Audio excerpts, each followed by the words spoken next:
One of the things I try to do with all my clinic participants is warn them for obstacles that can occur over time.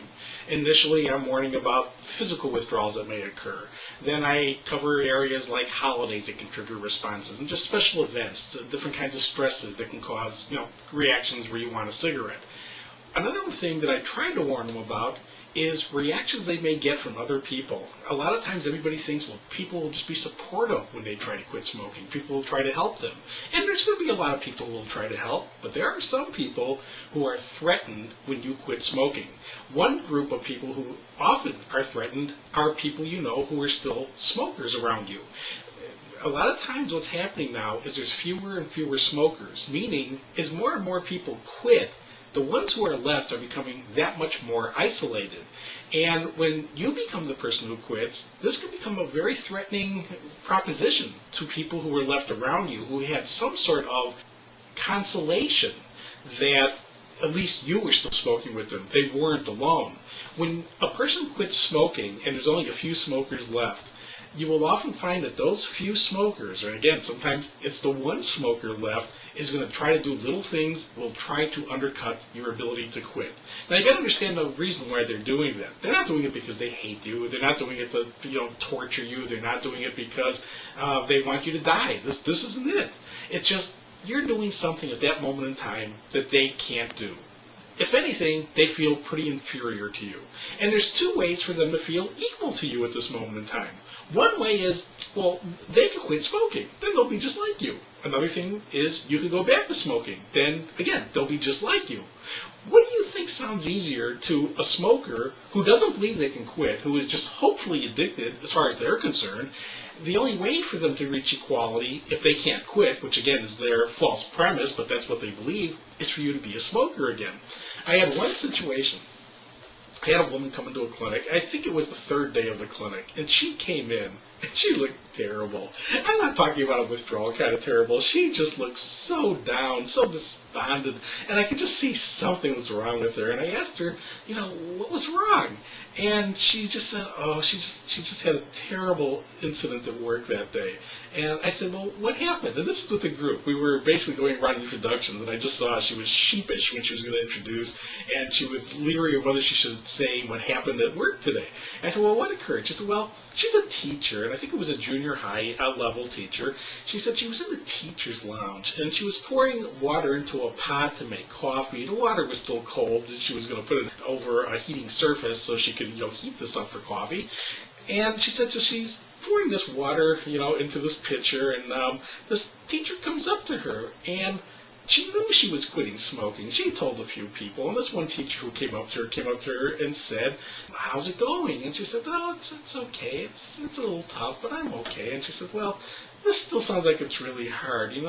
Maybe this isn't the time. And she says, no, I'm doing this. I'm going to quit. She says, and now the other teacher says, this probably isn't the right time. Here, why don't you have a cigarette? Now, the teacher who was in the clinic was pretty firm here. She said, no, I'm really doing this. I'm going to succeed. I know it's hard at the moment, but this is worth it. I don't want the cigarette.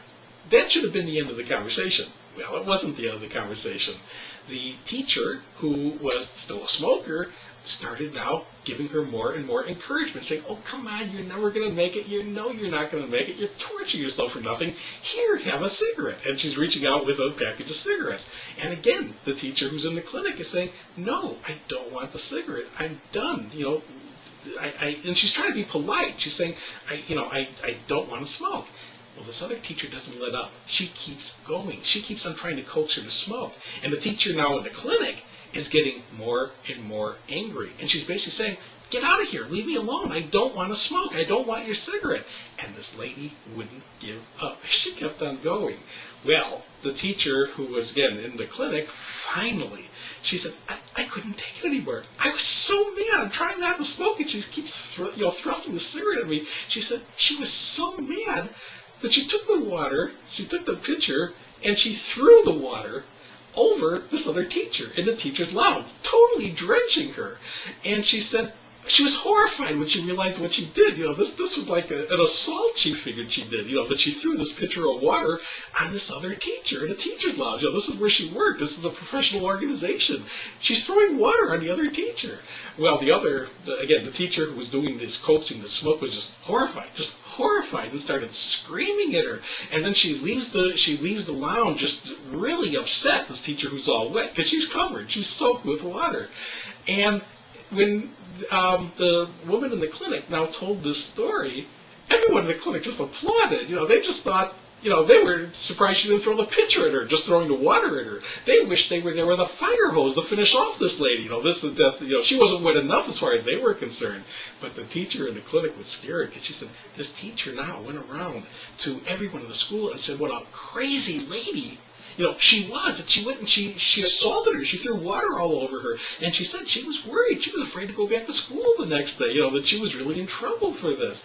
And I said, if what you described is what happened, I don't think you're going to have a whole lot of problem here. But she was scared. She thought she was in trouble. And again, this was near near the last period of the day, so she hadn't had a whole lot of interaction with other teachers after this event.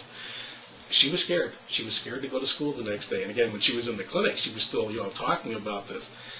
When she came in the following day, and she came in, and I asked, how things were. She said, oh, it was fine. And she said, what happened? When she was going into school the next morning, the principal is standing in the door when she's walking in. And, he's just staring at her, and she's walking in closer and closer. And she's thinking, oh my God, I'm getting fired. She really thought she was in trouble for, what she had done. Well, the principal sees her, and he's just watching her. She gets in the door. He looks at her, kind of smiles, and he says, hey, I heard you quit smoking. Congratulations. And kind of shook her hand and just walked away. Didn't say anything else. And then throughout the rest of the day, people were coming up and congratulating her for not smoking. What happened was there were a number of people in this lounge when this whole thing was transpiring. There were smokers in that lounge. There were non-smokers in that lounge, all teachers. There were ex-smokers in that lounge. They witnessed it. I think a lot of them felt bad that they didn't step in, that they saw what was going on, and this was an inappropriate action that this other woman was taking, trying to force this poor woman to smoke who didn't want to smoke. And while this one teacher was going around saying how nuts, this person was, everybody else was going around and saying exactly what happened, that this, she was trying to be restrained. She was trying to say no, she didn't want it, but she kept getting offered a cigarette before she finally snapped. She got tremendous support throughout that day, for what she had done. Not that she had thrown the water, that was just something that occurred, but the fact that she had quit smoking and sustained it, and she did fine. Since then, I had come up with a technique which I thought much safer than assaulting somebody with a pitcher of water, and it's one technique that I suggest in all my clinics. And if anybody is ever offered a cigarette after they've quit smoking, in the beginning, the first offer, again, it could be innocent. The person may not know you've quit smoking. That's a possibility. But if somebody offers you a cigarette after you quit, you should politely but firmly say, no, I don't smoke anymore. I don't want this. That should be the end of the conversation. If it isn't, if the person keeps on offering, the next time, a little bit more forcibly, say, no, I don't smoke anymore. I don't want it. You may even go a third time, but if the offer goes beyond the third time, it's time to change your tactic. Look at the person a little bit defeated, just like you can't take it anymore, The person's right. They must be right. You must have to smoke. And just look at them and say, all right, you really don't want the cigarette? It's okay to have the cigarette? And they're going to go along. Of course they're going to go along. They've gone through this effort now to get you to smoke. You sure you don't want the cigarette? You don't need this? And again, they're going to throw this thing in your face. Well, then say, okay, take the cigarette, still looking a little bit dejected, like you're about to light it up, and smash it in front of them. Just smash it, demolish it, get all tobacco out of it, and throw it right in the garbage. Now, if the person is dumb enough to fall for this step, you could say, wow, that felt pretty good. Do you have another one? They're probably not going to do it, but if they're really, bent on getting you to smoke, they may come up with another cigarette. Well, you know what? Take that one and destroy it too. In fact, take as many as they'll give. Actually, you may want to just say, this really is taking a long time this way. Why don't you give me the whole pack and I'll destroy that? I can assure you, if you destroy 1 or 2 cigarettes, or you get their pack and destroy them, this offer will not be made again. Cigarettes are too expensive to play this game with. And the fact is, you will get a certain amount of enjoyment out of the destruction of the cigarette, and you'll be showing that person, too, how important the cigarette is to them. They need it. You don't. This isn't anything that I would make a stand on if they weren't doing this to you. But the fact that they're making that kind of motion, that they're trying to undercut you, just make it very clear to them, they're not going to win on this one. They're going to lose their cigarettes, and basically they're losing face the whole time this is going on. It is an action that will only happen once if taken in that direction. Another thing is, if you live with smokers, you may find sometimes that they will leave cigarettes around after they quit smoking. Now, you can't make another person quit smoking. You've got to quit for yourself when you quit. Well, the same thing holds true for other people. They have to quit for themselves. When you're first quitting, ask them politely, your family members, when they leave the home, to please take your cigarettes with them. Everybody's afraid how hard it's going to be when they quit smoking, when they're around people who smoke. When you're around people who smoke, it won't be that bad if you really watch them smoke. You see, if you watch them like the first one, it might tempt you. But watch them 10 or 15 more minutes, they'll light another one. Watch them another 15, 20 minutes, they'll light another one. Watch them a little bit longer, they'll light another one. And pretty soon you'll see something. They're smoking in a way that you don't want to smoke. They are smoking in a way that they don't want to smoke. They don't have a choice. You do. You could smoke just like them if you want. You could smoke them under the table if you want. You also have the option of not smoking. They don't have this option at that point in time. By learning to watch a person smoke, you can use that as your reinforcement not to have the cigarette. When it's tough, though, it's not when people are smoking around you. It's when you're home alone and nobody else is around and the cigarettes are there, that they can be very tempting. That's why it's a good idea when you're first quitting to ask family members who have cigarettes, or roommates, or whoever it is you live with, if they have cigarettes in the home, tell them, please will you take them with you when you leave. You're not asking them not to smoke. You're not telling them not to smoke. You're just saying not to leave cigarettes around when they leave. Explain to them very nicely. It's too tempting for me right now. I don't want them here. Please take them with you. Now, if the first day you do this, cigarettes are still present, destroy them. Just destroy them. If you feel really guilty, well, give them the $5 for the pack. But say that's the last time you're doing that.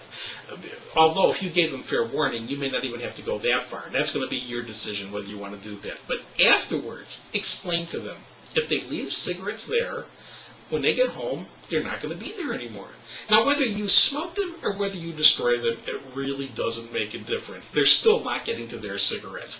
But going through little actions like that, again, cigarettes are too expensive for people to just play this game of trying to do this little undercutting you if it's going to cost them too much money in the process. So basically, don't leave cigarettes around you when you are first quitting smoking. Now, over time, that's going to be a personal decision, whether you want people to have cigarettes in the home or not. That's going to be your decision whether you want them to smoke in your home or not.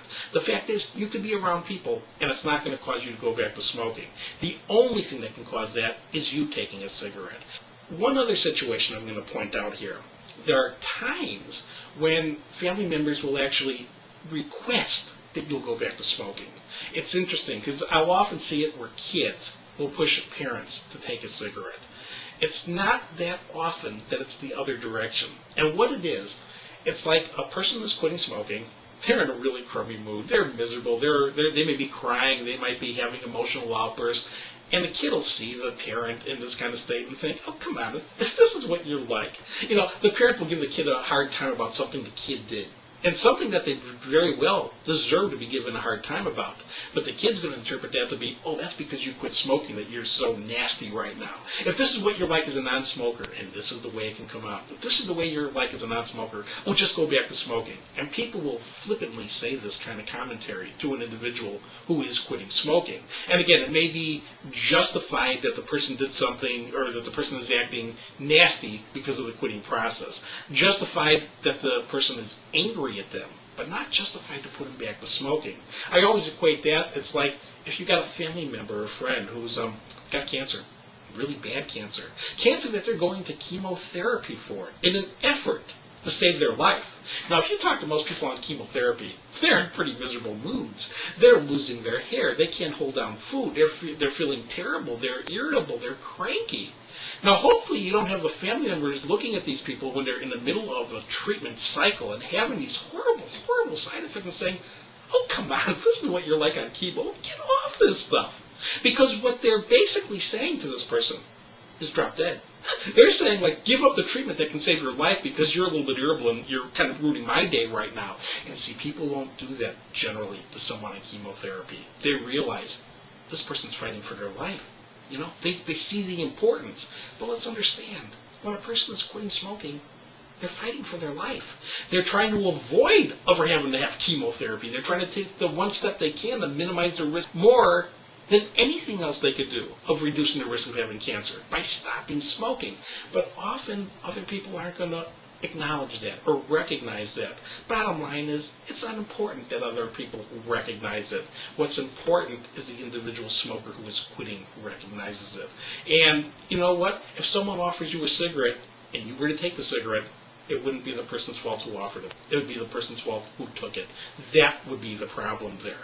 I was starting to say earlier that I will often see kids who will push parents in that direction, you know, if that's how they're going to react. But I don't see it that often the other direction. I don't see parents telling their kids, oh man, this is what you're like, go back to smoking. Parents had gone through teenage years with kids. They had gone through when they were in this rebellious stage or nasty stages, and there was never a time where they wanted the kid to do something to hurt themselves. There was never a time that they wanted them to take up a drug because of how nasty they were, you know, an illegal drug or a recreational drug.